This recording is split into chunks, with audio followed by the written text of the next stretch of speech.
Chapter आपका है त्रिकोणमितीय अनुपात का अनुप्रयोग, एप्लीकेशन ऑफ ट्रिग्नोमेट्री। इस एक्सरसाइज में हम क्वेश्चन 1 to 14 क्वेश्चन के बारे में डिस्कस कर चुके हैं। इस वीडियो में हम आप लोगों को क्वेश्चन नंबर 15 आज हम चर्चा करेंगे। अगर इसके आगे के क्वेश्चन यानी 1 to 14 को क्वेश्चन को आपको देखना है तो मेरे वीडियो के लिंक डिस्क्रिप्शन जाइए और वहाँ से सारे वीडियो को देख लीजिए। इसके बाद इस 15 वाले क्वेश्चन पे आप आइए। तो क्वेश्चन नंबर 15 कहता क्या है, एक बार सुनना। एक सीधा राजमार्ग एक मीनार के पाद तक जाता है। मीनार के शिखर पर खड़ा एक आदमी एक कार को 30 अंश के अवनयन कोण पर देखता है, जो कि मीनार के पाद की ओर एक समान चाल से जाता है। 6 सेकंड बाद कार का अवनयन कोण 60 अंश हो जाता है। तो इस बिंदु से मीनार के पाद तक पहुंचने में कार द्वारा लिया गया समय ज्ञात करना है। क्वेश्चन ये कह रहा है कि एक कहीं पर मीनार है और एक सड़क है, ठीक है ना। क्वेश्चन को हम फिगर यहाँ पर ड्रा करते हैं। कहा एक सीधा राजमार्ग है, ये मैं समझता हूँ कि एक सीधा कोई राजमार्ग में बना दिया, ये रास्ता कोई है। इस पर कहा है कि एक मीनार है, ये मैं समझता हूँ कि बना लेता हूँ, ये मीनार है मेरा, ठीक ना। सपोज करना ये एक मीनार है और इस मीनार को मैं नाम देता हूँ ए और बी, कहता हूँ कि ए और बी क्या है, एक मीनार है। इसके शिखर पर एक कोई व्यक्ति बैठा है, यहाँ पर एक कोई व्यक्ति बैठा है। ये मैं सपोज करता हूँ कोई एक व्यक्ति यहाँ पर बैठा हुआ है, ठीक ना।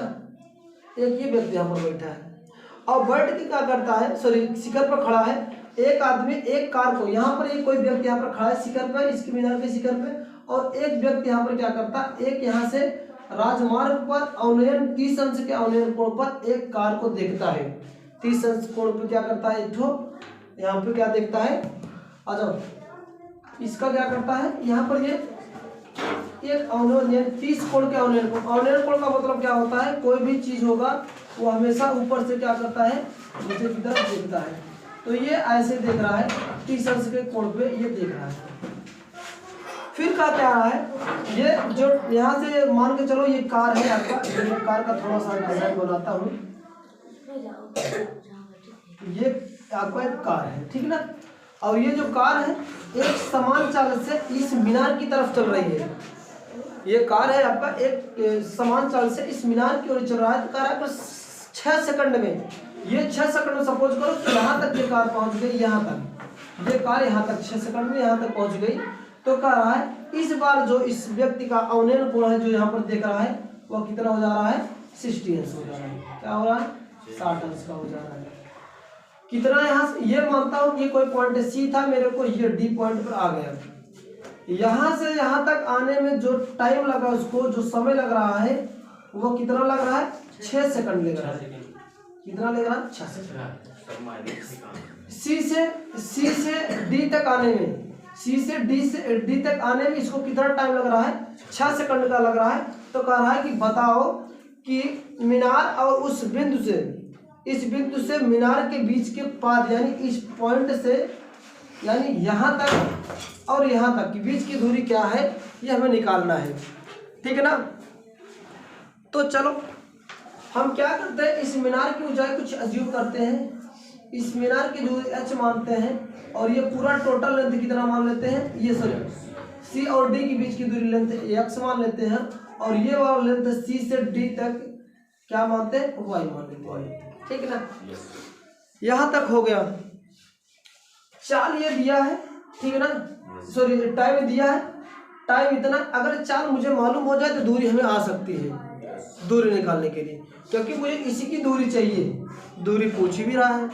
तो कह रहा है लेकिन जो चाल है वो एक समान से चल रहा है, ये ऐसे ऐसे चलते, अगर इसकी चाल जो भी होगा वो कंटिन्यू एक ही होगा, सी से लेकर बी तक एक ही चाल होगा। अगर वो जेड चाल से चलेगा तो जेड ही चाल उसका रहेगा यहाँ से लेकर यहाँ तक, यानी पॉइंट सी से बी तक पहुँचने के जो भी चाल है कांस्टेंट रहेगा। अगर 2 किलोमीटर प्रति स्पीड से चल रहा हूँ तो 2 किलोमीटर ही रहेगा, ठीक है ना। तो चलो देखते हैं इसमें क्या क्या दिया है।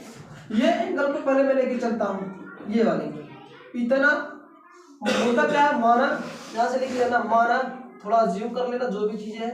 माना मीनार की ऊंचाई क्या है, वैसे तो इन सब का यूज होने वाला नहीं है बट मुझे दूरी निकालने के लिए यूज आएगा। माना मीनार की ऊंचाई कितना है,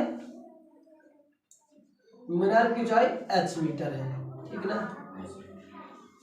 फिर क्या हुआ, ये कार जो है डी बिंदु तक पहुंचने में कितना समय लेता है, कार सी बिंदु से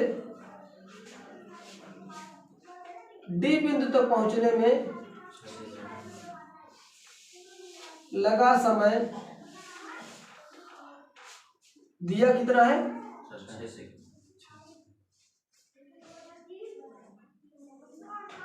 6 सेकंड है, ठीक। और डी बिंदु सी तथा डी बिंदु के बीच की दूरी में क्या मान लिया, y मान लिया, ठीक है ना। डी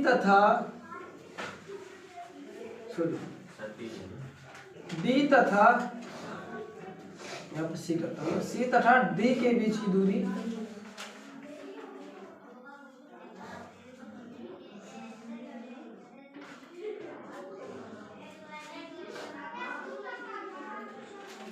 y मीटर वाला, ठीक है। और इसके डी और बी की दूरी हमने क्या, डी और बी के बीच की दूरी x मान ही लिया। हम करते क्या है, ये वाला ट्रायंगल लेके चलता हूँ, समकोण त्रिभुज कौन कौन सा यूज करते हैं, समकोण त्रिभुज। हाँ थोड़ा सा ध्यान ये देना कि इसका अवनयन कोण ये 60 अंश दिया था, ठीक ना, अवनयन कोण था। तो इसके अवनयन यानी इसका दो समांतर रेखा है, एक तिर्यक रेखा काट है, इसका कांतर कोण इसका कांतर कोण के बराबर होगा, 60 अंश है, 30। ये अवनयन कोण 30 अंश था, ये भी सेम टू सेम ऐसे ही कि दो समांतर रेखा एक तिर्यक रेखा काट रही है तो इसके कांतर कोण आपस में बराबर होते हैं। ये कोण भी कितने का अंश हो जाएगा, ठीक है ना। तो हम करते क्या, समकोण त्रिभुज ABD में इसमें क्या करेंगे, इतना बटे इतना करेंगे तो होगा क्या, AB बटे BD होगा, बराबर कौन सा एंगल है, tan होता है, क्योंकि भैया लंब बटे आधार क्या होता है, tan होता है, tan 60 हो जाएगा। AB की वैल्यू h एज्यूम किया हूँ और BD की वैल्यू x एज्यूम किया हूँ, tan 60 की वैल्यू क्या होती है, कर्डिन 3 होता है, तो h बराबर आपका आ जाएगा x इंटू का 3, ठीक। इसको कैसा फर्स्ट मान के यहीं रोक देते हैं इसको। फिर क्या करते हैं, समकोण त्रिभुज फिर दूसरा ले रहा हूँ, ये वाला टोटल वाला। तो समकोण त्रिभुज ABC में क्या होने वाला है, इतना बटे इतना, यानी क्या होगा AB बटे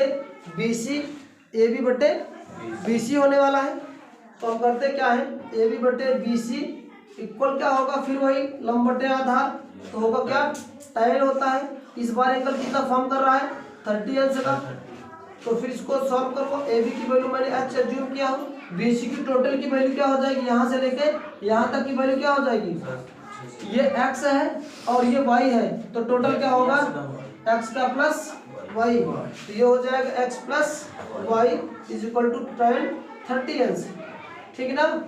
फिर क्या करेंगे, इसको सॉल्व कर लो थोड़ा सा, तो h इधर है, h इसको क्रॉस वैल्यू रख देते हैं, तो h upon x plus h is equal to tan 30 की वैल्यू कितनी होती है, 1/√3 होता है, क्रॉस मल्टीप्लिकेशन कर दो, h का गुणा करने में 3 होगा तो h करने में 3 हो जाएगा, x प्लस x का गुणा 1 में होगा तो x प्लस h होगा। तो फिर क्या करेंगे, अब हम करते क्या, h को एक साइड उठा लेते हैं, तो ये इधर आएगा, तो h करने में 3 माइनस का h बराबर x हो जाएगा, ठीक ना। यहाँ से दोनों में देखो h है, तो h यहाँ से अगर कॉमन लूंगा तो यहाँ पर केवल करने में 3 बच जाएगा और यहाँ से h गायब चला जाएगा तो 1 बच जाएगा, बराबर क्या हो जाएगा, x हो जाएगा। अगर x की वैल्यू निकालना चाहो तो x बराबर ये आ गया, मैं एक इक्वेशन फर्स्ट मान लेगा उसको, सॉरी सेकंड इक्वेशन, ये सेकंड आप मानोगे, ठीक है ना। अब ये इसको इक्वेशन मैं सेकंड मान लेता हूँ, ये इक्वेशन सेकंड है, ये इक्वेशन सेकंड है, ठीक। फिर करते क्या, इक्वेशन फर्स्ट से यहाँ पर h की स्थान मान रखने पर इक्वेशन फर्स्ट से मैं यहाँ पर लिखता हूँ फ्रॉम इक्वेशन 1, फ्रॉम इक्वेशन 1।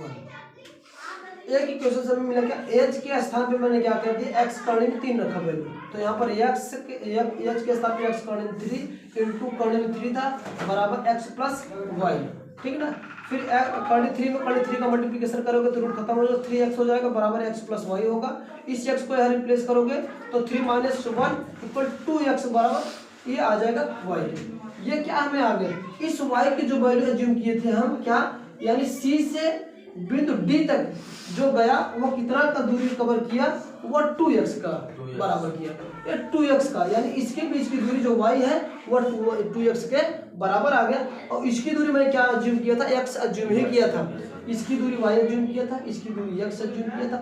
यहाँ से यहाँ तक आने में कितना समय ले रहा था, 6 सेकंड ले रहा था। कह रहा है कि कार एक समान चाल से चल रहा था। कैसे चल रहा था, एक समान चाल से चलने के लिए हम क्या करते हैं, पहले समय निकाल, इसका चाल निकाल लेते हैं, उस चाल किस चाल से जा रहा था। तो एक चाल निकालने के लिए हम करते क्या है, चाल से चलने के लिए हम यहाँ पर फार्मूला अप्लाई करते हैं। क्या होता है चाल बराबर, यहाँ के लिए पहले हम स्पीड निकालते, क्या स्पीड होता है, क्योंकि वाइड डिस्टेंस जो है कि कवर करने में कितना का समय ले रहा था, 6 सेकंड का ले रहा है। तो क्या होता है, ये चाल बराबर क्या होता है, दूरी बटे समय होता है। तो दूरी हमें कितना यहाँ का एज्यूम किया हूँ, y, और y बराबर क्या आ गया है आपका, y की वैल्यू मैंने यहाँ से निकाला 2x आ गया है। तो हम करते क्या, चाल निकालने के लिए चाल बराबर क्या हो जाएगा, दूरी मेरे को क्या दे दिया है 2x, इसके लिए आ जाएगा 2x, और चाल समय कितना दिया है 6 सेकंड है, तो 6 हो गया। इसको कैंसिल आउट करो, 2 का 2 3 6, तो आ गया x बटे 2, ठीक ना, x बटे 2 मीटर प्रति सेकंड, सॉरी 2 बटे 3 आएगा, 2 बटे 3 मीटर प्रति सेकंड। ये चाल आ गया है कि यानी जो कार चल रही थी एक समान चाल से, वह कार की चाल क्या थी, x बटे 3 मीटर प्रति सेकंड, इतना आ गया।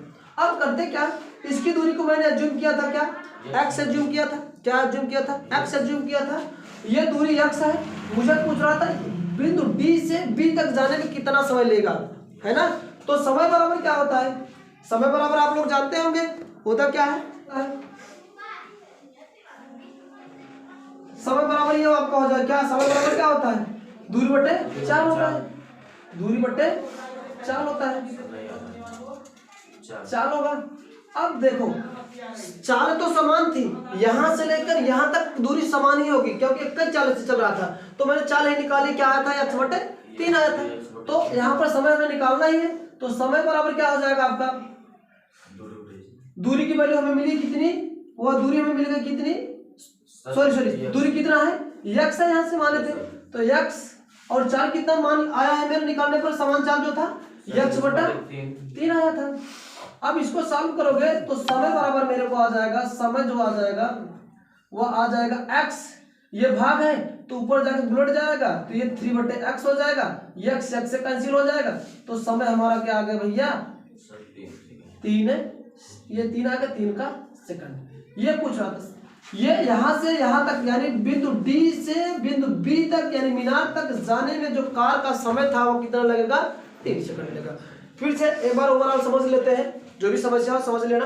देखना कहा क्या रहा था कि कोई एक कार है भैया, कोई एक सीधा राजमार्ग है, और उस राजमार्ग पर एक छोर पर एक मीनार खड़ा है, और उस राजमार्ग पर एक कार ऐसे चल रहा था, एक समान चाल से चल रहा था, और कोई व्यक्ति उस मीनार के शिखर पर बैठा हुआ है, खड़ा हुआ है। तो उस वहां से वो किसी कार को देख रहा है, तो कार के देखने के बाद वहां का जो अवनयन उस व्यक्ति के और कार के बीच बन रहा था वो 30 अंश का था। फिर कह रहा है कार जो है कि एक समान से ही चाल से चल रही है, 6 सेकंड में वो क्या पहुंच गया, बिंदु मान लो कि डी पर पहुंच गया, तो उस समय व्यक्ति का जो अवनयन कोण बन रहा था वो कितना हो गया, 60 अंश हो गया। तो कह रहा है कि बताइए जहां से व्यक्ति जहां कार पहुंची जिसपे 60 अंश का कोण बन रहा था, वहां से मीनार तक पहुंचने में उस कार का समय क्या लगेगी, क्या समय लगेगी। तो इस वाले कंडीशन में हमने क्या किया कि माना कि C और D बिंदु के बीच की दूरी y है तथा D और B के बीच की दूरी x मैंने मान लिया कि माना का ऊंचाई की वजह से कोई आवश्यकता नहीं थी, मैंने मान लिया था माना मीनार की ऊंचाई x है तथा ये दिया है कि कार सी बिंदु से डी बिंदु तक जाने में लगा कितना समय लगा रहा था, 6 सेकंड लगा रहा था, तथा सी तथा डी यानी सी तथा डी बिंदु के बीच की दूरी क्या मैंने माना, x माना, और डी और बी के बीच की दूरी मैं यहाँ पर लिख देता हूँ, डी और बी के बीच की दूरी क्या है, बीच की दूरी x है, ठीक ना, ये मैंने माना था, ये ठीक ना। अब क्या होगा, हम करते क्या, इस वाले ट्रायंगल पे चलता हूं पहले, क्योंकि दूरी इसको h माना था, ये h था, तो होगा क्या, समकोण त्रिभुज, यहाँ पर मैंने लिखा समकोण त्रिभुज ABD में, इस वाले ट्रायंगल में, तो हुआ क्या, AB upon BD equal to tan 60 अंश का होता है, क्योंकि लंब बटे आधार बराबर tan होता है, एंगल किस तरह का दिया था, 60 अंश का दिया था, तो AB की वैल्यू h माना था, BD की वैल्यू x माना था, और tan 60 की वैल्यू √3 होती है, इसको सॉल्व कर लिया तो h बराबर आ गया x कड़ी में 3 इक्वेशन फर्स्ट मान के छोड़ दिया। फिर दूसरा ट्रायंगल पूरा टोटल ओवरऑल लेते हैं, तो इस बार भी क्या होगा, समकोण त्रिभुज ABC में AB बटे BC इक्वल टू क्या होता है, लंब बटे आधार बराबर tan होता है, इस बार एंगल 30 का है, तो AB बटे BC इक्वल टू 35 का। AB की वैल्यू मैंने एज्यूम किया था h है, और BC की वैल्यू क्या आ जाएगी, देखो यहाँ की दूरी इतना की y थी और इतना की x थी, तो टोटल की क्या हो जाएगी, टोटल को जोड़ लेंगे x प्लस y होगा।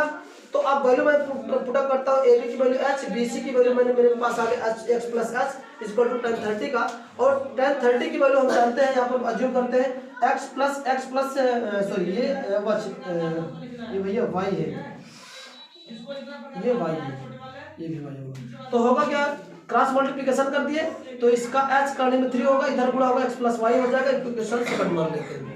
समीकरण 1 और 2 से, समीकरण 1 और 2 से करते क्या है, इस h के स्थान पे h के वैल्यू पुटअप करते हैं, h की वैल्यू मैंने समीकरण 1 से निकाला था x प्लस x √3, तो h के स्थान पे x √3 रखा, इंटू h था, इंटू h बराबर x प्लस y, गुणा कर दिया, √3 में √3 का मल्टीप्लिकेशन किया, तो 3 होगा, 3 इंटू x हो गया, 3 इंटू x बचा, और x प्लस y बचा, x को इधर रिप्लेस कर दिए, इधर प्लस था, इधर आके माइनस हो गया, 3 में से एक x यानी घट जाएगा, तो 2x हो जाएगा बराबर y, यानी y की वैल्यू कितनी आ गई, 2y, y की भी वैल्यू कितनी आ गई, सॉरी 2x आ गई, इस y की भी वैल्यू क्या आ गई, x के टर्म में मैंने इधर कन्वर्ट कर दिया। अब करते क्या है, क्योंकि मुझे सेकंड में कुछ दूरी यानी सेकंड और चाल में दिया था, तो मैंने क्या किया, हम जानते हैं कि चाल बराबर क्या होता है, दूरी बटे समय, और कहा क्या रहा कि जो कार है जो चल रही है उसकी चाल एक समान है, यानी हर स्थिति में यहाँ से यहाँ तक जाने में जो चाल होगा सेम होगा। तो कहा कि यहाँ से यहाँ तक आने में टाइम कितना लग रहा था, 6, तो हम इसकी चाल निकाल ले रहे, चाल कितने चाल से हो जा रहा है, तो चाल बराबर होता है दूरी बटे समय, और दूरी हम इसका मान लिए थे y था, और y की वैल्यू कितना आ गया था, 2x था, तो दूरी मैंने क्या रखा, दूरी की वैल्यू रख दिया 2x बटे किस समय से जा रहा था, 6 सेकंड बटे 6, तो कैंसिल आउट कर दिया, तो चाल कितनी निकल कर आ गई, x बटे 3, यानी वो जो एक समान चाल थी वह x बटे 3 मीटर प्रति सेकंड थी, 3 मीटर प्रति सेकंड थी। अब इसका हमें यूज यहाँ पर आना है, इसके यूज से हमें ये आएगा, क्योंकि मुझे यहाँ पर इसका चाल नहीं कुछ समय पूछ रहा है, यहाँ से यहाँ तक समय, तो समय के लिए बराबर दूरी बटे क्या होता है भैया, सॉरी चाल बटे सॉरी दूरी बटे चाल होता है, तो दूरी बटे वाले चाल पे फार्मूला अप्लाई किया, दूरी हमें मिला था ही, इसकी बीच की दूरी मैं x एज्यूम किया था, तो x रखा, और चाल कितनी थी, एक समान चाल थी, चाल कितनी आ गई थी, x बटे 3, इसको कैंसिल आउट करके सॉल्व कर दिया, तो समय जो था कितना आ गया, 3 सेकंड, यानी बिंदु जो है कि D से B तक जाने में जो समय लगेगा वो कितना हो जाएगा, 3 सेकंड। अगर ऐसा पूछे कि जहां से कार चली थी वहां से मीनार के पास तक पहुंचने में जो टाइम लगता है वो क्या टाइम होगा, तो उसके लिए क्या करेंगे, यहाँ से C बिंदु से D बिंदु तक बीच की दूरी, यानी यहाँ से यहाँ तक आने में कितना समय लगा था, 6 सेकंड, और यहाँ से यहाँ तक कितना लगा, 3 सेकंड, दोनों को ऐड कर लीजिए, जो होगा टोटल टाइम लग जाएगा, यानी बिंदु C से बिंदु B तक यानी मीनार के पास तक पहुंचने में टोटल समय हो जाएगा। अगर टोटल समय कहीं को से पूछता है तो टोटल समय कितना आ जाएगा, दोनों को ऐड कर लेना, 6 + 3 = 9 सेकंड लगेगा, ठीक है ना। इस तरह से इस प्रकार के क्वेश्चन काफी अच्छा भी क्वेश्चन था, और अच्छा एग्जाम की दृष्टि से भी बहुत अच्छा है।